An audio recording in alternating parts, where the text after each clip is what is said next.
Hi everybody, my name is Mike Benninger, owner of ChefMike.ca. That right there is a perfectly roasted chicken. You're saying to yourself, wow, he's a chef, that must be hard. By the time we're done here, this segment here in the real life, 5-6 minutes from now, you can do exactly this. And let me show you how. It's very simple, it's very easy.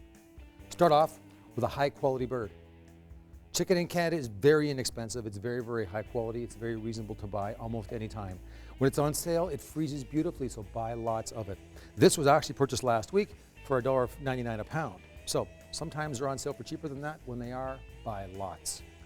Take your bird, clean the insides out, make sure it's got no giblets and all that kind of stuff out of there. Some folks like it cooked inside. I'm not one of them. Wash it under cold water and then pat dry so the surface has no moisture on it. Here's your trick. Start off, salt and pepper. Chicken and salt work very, very well. So what I like to do, hold it open, take a big teaspoon of kosher sea salt, dump it in there first. Next, garlic. This is a whole wheel of garlic, chopped in half to expose the cloves. Chuck the whole thing in there. You're not going to eat it anyway, but it's the premise for that whole 40 cloves of garlic in a chicken thing, that recipe that's very famous. This is the same way to kind of get around that. Works pretty well. Fresh herbs. You have to use the fresh one here. Dried ones just don't work. The two that work the best for chicken are thyme and rosemary. At least, that's the ones I like anyway. So take some fresh thyme and just kind of stuff it in there. You're not going to tie the bird shut, so don't worry about getting perfect with it.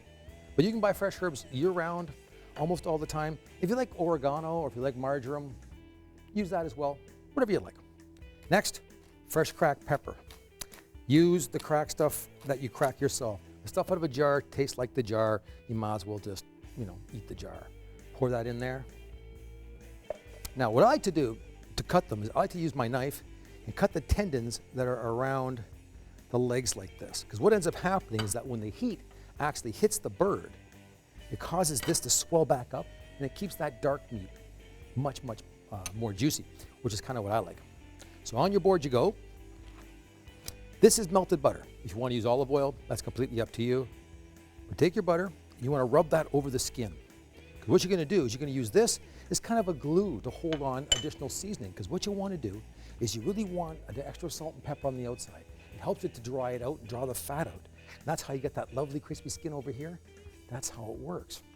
So just draw that out and pour that on there. And you're on your board. If you spill a little bit on there, don't worry about it. It's not going to go anywhere. It's not going to hurt anything. But lots and lots of it. Because again, some of it's going to rub off, some of it's going to be cooked off. So start off with a lot of it. A lot more than you might think. My brother-in-law is a professional chef in Scotland. And he says in Scotland, they say you can never put too much salt on a good bird. So we'll have to see. So start off with lots more salt. This is on the bottom, all over the wings and legs, and then turn it over. Now you're thinking that looks like a lot of salt, but trust me on this, you're going to love how it turns out. Lots of cracked pepper as well. So you've got salt inside, pepper inside, garlic inside. You've got the fresh herbs inside. When they heat it, they're going to start to steam and give off their lovely flavors and juices into a nice low-sided glass dish. Some folks like metal, I like glass. Just put that in there. Now you'll notice that's on top of some celery sticks. The reason we're on top of celery sticks is that I wanted the bird to be out of the actual juices. Because what we're going to do is add a bit of water, probably half a cup of hot water in there. What that's going to do is not only is it going to steam, it's also going to create a little bit of a stock or a jus or basically a kind of a broth that you could thicken and make into a gravy if you really wanted to. And that's how you get that basis. So here's the one that I made about an hour ago. This goes into a 375 degree or 400 degree oven for about an hour or an hour and 10, longer than you might think. Because what you want is you want that lovely crispy skin on the outside. You want this muscle here to retract as all the tendons are cut. You want it to have time to kind of rest and really overcook, a little more than you might think.